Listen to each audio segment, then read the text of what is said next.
Follow Tang Tang on chain, future in your hands again. Fiat fading like a shadow, Bitcoin burning in the rain. On chain, on chain. Step in and take your claim. No, on chain, on chain. Step in and take your claim.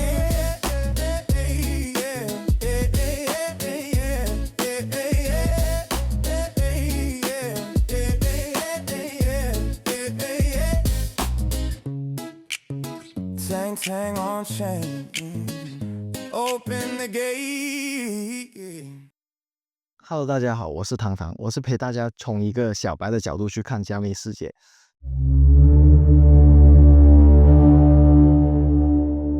首先要理解 CRF 到底代表什麼，你一定要先知道它的前身叫 CRS。CRS 是 OECD 在2014年推出的全球金融透明系統。它做的事情很簡單，你在海外開戶，你的資料會被送回你的母國，因為這是國家對國家之間的自動交換，你不能拒絕的。所以在 CRS 的框架下，銀行啊、證券啊、保險啊，這全部都是透明的，但只有一個地方是黑洞，也就是加密貨幣。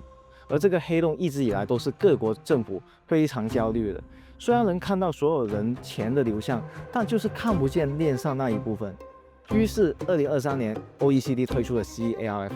這次的目標只有一個，把加密貨幣納入全球可追蹤的體系，把所有交易所變成稅務節點，把你的加密資產流向自動寄回母國。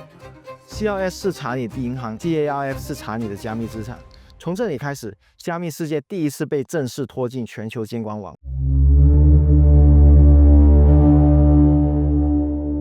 CARF 在做什麼呢？它要求所有合規交易所上交兩大類資料，第一層叫身份層，就是加強版的 KYC， 像是名字啊、地址啊、國籍啊、稅務居民國啊、護照、稅號都要查。另外，它還會查一下你是不是有問題的人，比如說你有沒有被制裁，你是不是來自高風險國家，你是不是政治敏感人物，說的是那些有權力的政治人物或者是他們的家屬。總之，你在現實世界的身份它都要。然后第二层的就是你的行為，也就是交易層，就是你在平台上做的每一個動作，你什麼時候買賣，金額是多少啊，轉到哪個鏈上地址啊，因為他只要知道你把幣轉去哪個地址，那個地址就等於是你啊，你的鏈上身份會跟你的現實身份直接綁死在一起。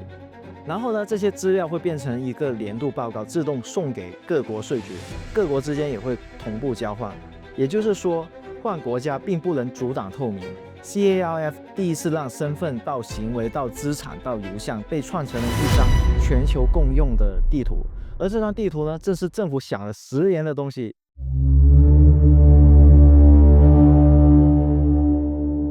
CARF 最關鍵的一點不是監控本身，而是資料會在不同國家之間自動交換。比如說台灣查得很嚴，那我跑去日本開戶買幣啊，台灣應該查不到吧？你在日本的所有操作，買多少賣多少，把幣轉到哪裡，哪個地址接收，日本交易所都會完整上報給日本稅局。日本稅局一看啊，這個人不是日本稅務居民，他是台灣的，於是他就會把你所有的記錄整理好，透過 CRF 系統直接送回台灣。你以為你在海外避稅，結果變成你把所有資料交給日本，日本再送回去你的母國。這代表什麼？你跑到海外開交易所賬號，你的母國一樣會收到你的資料，這不是假設哦，而是自動發生。它不是某一國在查你，而是一群國家合作。CRF 正在形成一張全球資訊交換網，而這張網裡，你躲得了一個政府，躲不了政府聯盟，這就是 CRF 的力量。透明時代已經開始了，這是全球加密世界必須面對的現實。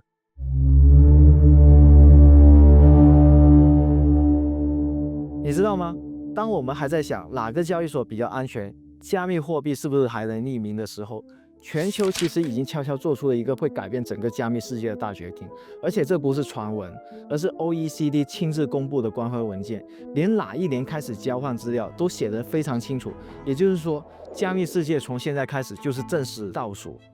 首先是第一波透明化，在2027年，全球第一批進行自動交換資料的國家有48個。包括大部分的歐盟國家，英國啊、日本啊、韓國啊、紐西蘭啊、巴西、哥倫比亞、印尼等新興市場，這些地方的主流交易所，像是歐洲有歐洲版的幣安 Kraken、Bitstamp， 日本有 Bitfire、Coincheck，韓國有 Upbit、BitHub。從2027年開始，在這些國家做的交易就不再只是你和交易所之間的事，而是会被整理成国際標準格式，自動交換給其他國家的稅務機關。也就是說，2027年開始，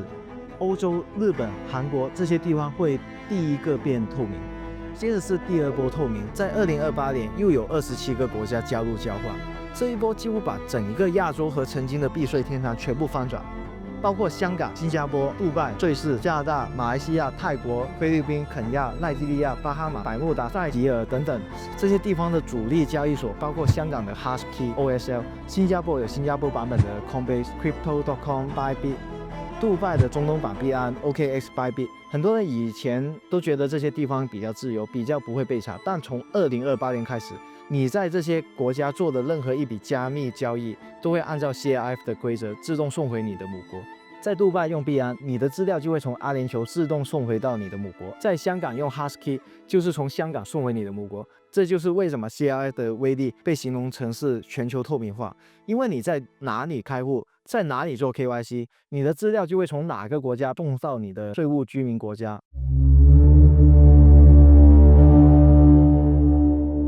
在這個基礎上，另外一件事，大家以為自己用的是全球版幣安，也就是杜拜版的，对吧？但其實幣安這個品牌下面是由很多不同國家的法律實體組成的，而真正能在當地落地、有拿牌、有監管的幣安版本其實挺少的。整個幣安只有幾個地方有實體，像法國啊、意大利啊、波蘭啊、西班牙、日本、瑞典這些地方的用戶才算是當地受監管的交易所。但如果你不是這些國家的用戶，那你算是哪一個版本呢？所有不是在當地有幣安實體的國家開戶的用戶，全部都會被歸類為全球使用者。而全球使用者的資料控制者原本是這間注冊在澤西島的公司 Next Travel Limit， 這意味着在舊架構下，香港、英國、新加坡、馬來西亞、泰國、菲律賓這些都不是本地版，你們全部用的都是全球版，而全球版就是澤西島版本。澤西島在 OECD 的名單裡面是屬於2027年進行第一次自動交換的司法管轄區，但這只是23年到25年的情況。就在25年的12月，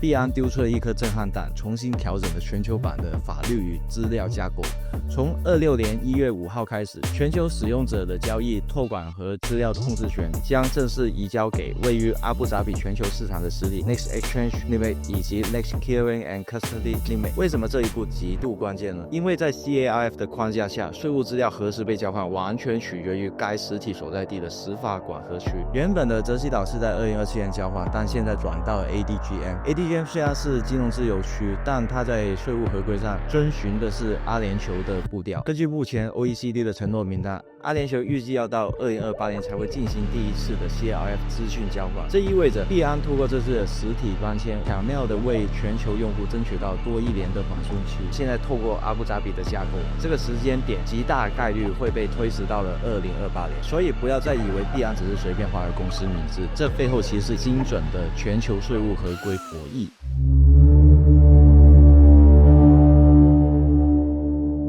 真正的重頭戲是美國，因為在 OECD 的官方文件裡面寫得非常清楚，全世界所有國家裡只有美國是2029年才開始交換資料，也就是全球最後一個上線的國家。什麼時候加入才最有利呢？這個安排非常關鍵，因為只要加入了 CAIF， 就必須把外國人在美國放的資產資料送回對方母國，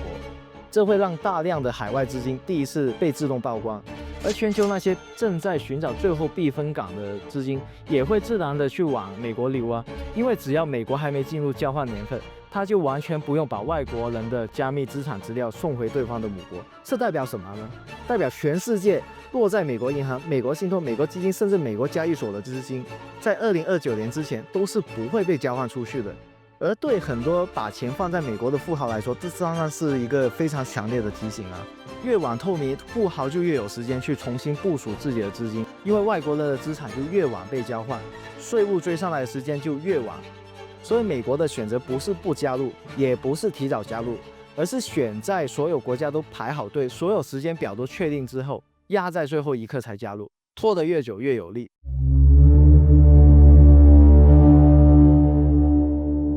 你把整條時間鏈拉開來看就會發現，瑞士曾經是全球最著名的保密金融中心，銀行不問資金來源，不主動向外國政府通報，銀行保密制度甚至寫進法律裡。但轉折點就來自於美國的肥咖條款。09年，美國司法部起訴瑞士銀行，指控他協助美國客戶逃稅。這是第一次美國直接用司法手段打穿瑞士的銀行秘密。接着，在10年，美國通過肥咖條款，全球銀行必須交出美國人的海外賬戶資料，否則就不讓你用美元清算權限，也就是不讓你用美元做生意，你收不到美元也轉不了美元。實際上就是和全球金融系統斷線。然後14年肥咖條款正式生效，大量未申報的資產提前撤出瑞士，流向美國本土信託，也就是可以用公司名義，別人只能查到公司，但查不到你的個人信息。还有像某些州的法律結構，比如說特拉華州、内华達州，成立公司的速度快，資料相對保密。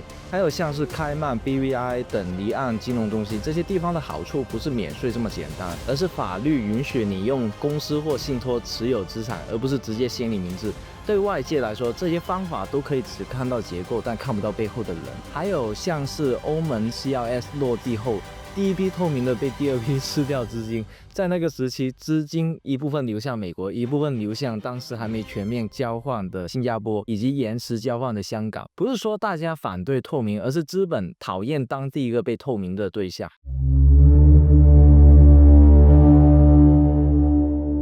而美國之所以能成為最後的避風港，關鍵在於美國不加入 CRS， 也就不需要自動交換外國人在美國的資產資料。肥咖創造一個全球第一次出現的制度不對稱，全世界必須對美國透明，但美國不需要對全世界透明。結果就是美國在名義上反避稅，實際上卻成了全球最大的資金接收地之一。如果你把 CRS 的時間表攤開來看，你就會發現很熟悉的套路：先讓一部分地區率先透明，再留下最後一個制度延後的窗口。這個時間表正在制造一個制度落差，幾乎複製了肥咖的策略。在金融史上，資本往往會先往制度靠譜但需要提供資訊最少的地方移動。CRS 正在創造這樣一個制度誘因，而這個誘因在金融史上從來沒有失效過。我是沒辦法查到 CRS 下的資產流向方向了，只能以發生過的歷史類比來說明，因為這在技術上本來就看不到啊。交易所內部賬本是封閉的，大量資金是在內部調整，托管資產不等於上鏈，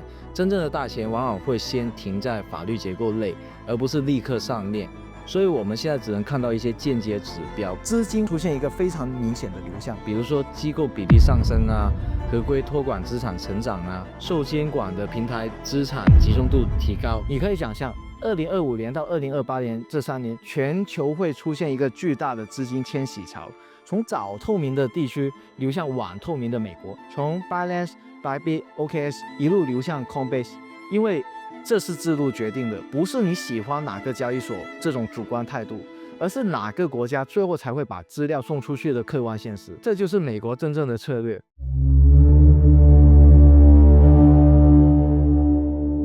很多人聽到我前面講的那些內容，可能會覺得，那 CRF 好像是一件很恐怖的事情，全球交換資料，政府都知道我在做什麼，這不是壞事嗎？可是大家冷靜想一想，我想講的是另外一件更現實的事。如果沒有監管、沒有透明、沒有 CRF 允許隱私幣等等其他的匿名手段，這個世界其實更可怕。我給你一個場景，你馬上就懂。假設我今天上網買大麻，我貪方便我就要它寄家裡。在某些國家，大麻是合法，那不管；但在一些國家，它是違法的。所以賣家本身就是在做一件非法行為。重點來了，當我用加密貨幣付款給他，他就會看到我的錢包地址啊，他也會看到我錢包的資產啊，也會看到我住的地址啊，因為我要收貨嘛。如果我用的是冷錢包，那代表什麼？代表我的私鑰就在我家，就在我手裡。那當然你要是有錢去银行開個保險箱，我不跟你討論，這是一把可以打開我所有資產的終極鑰匙。你想一想，對方是一個願意做非法生意的人，他現在知道我住哪裡，知道我是誰，知道我賬上有多少錢，你覺得這危不危險？超危險好嗎？他完全可以做以下的事情：半夜來敲你門，搶你的私鑰，威脅你交密碼，拿走你的加密貨幣，然後轉到任何一個他自己的錢包，或者他就等，他偷偷跑來你家，然後記錄下來你的私鑰密碼，然後等個幾年，等你長大，然後在某一天突然你發現錢包餘額清空了，你還不知道什麼回事。說幾個真實例子吧。2024年 ，OnlyFans 網紅阿莫蘭斯在社交媒體分享過自己有211枚比特幣，也就是2000萬美元。数小時後，3個持槍歹匪就參與了入室搶劫，最後幸好被他找到槍支位。還有一個美國軟體工程師 Jacob 在倫敦做 Uber 被司機下藥洗劫，迷糊的狀態下交出了手機密碼，醒來的時候就已經在荒山野嶺，12萬美元的比特幣被搶走了。還有一個去完 Vegas 參加加密活動後，被3個年輕人拿槍綁架，把他送到沙漠地區，然後從他手上偷了400萬美元。這些事情太多了，你真的要去糾結這個匿名性嗎？這個是人命啊！只要沒有監管，沒有 KYC， 沒有像 CIF 這種全球資料交換的機制，作為持有加密貨幣的人是裸奔的，而罪犯卻是匿名的。注意哦，我不是在講理論，我講的是加密世界已經發生過很多次的實體搶劫，而鏈上轉賬又是不可逆的，只要他把錢轉走，然後就消失，你能怎麼辦？報警嗎？抓誰啊？警察根本不知道那串地址是誰的，而這就是無監管世界真正可怕的地方。你以為你聰明嗎？你能比罪犯聰明嗎？如果不把透明做好，而那些真正聰明的人会比官僚政府更早利用加密貨幣。接下來幾年，加密世界一定不会太平靜，你会听到很多人反监管、反透明啊、匿名自由这种口号，背后有多少是真理呢？有多少是廣告呢？有多少人是在保護自己的既得利益呢？這就要看你聽不聽得懂背後的邏輯了。匿名交易和金融安全這兩者之間根本不是同一個量級。你說匿名是為了自由，那我問你，你的命值多少錢？你的家庭安全值多少錢？你願意因為你的公要被知道而被綁架嗎？真的要為了匿名去賭自己的命嗎？如果你想明白了，也知道這是趨勢，那就別再糾結匿名性了。CIF 目的不是消滅加密，而是把加密貨幣拉進全球金融體系內，讓它可監管、可審計、可課稅、可堆回。那接下來的競爭就是哪個國家最懂鏈上透明，哪個國家擁有資料主導權，還有就是誰能在這場透明霸權中取得優勢。而這就是第3章的主題：透明霸權。哪些國家會在這場全球資訊戰中勝出？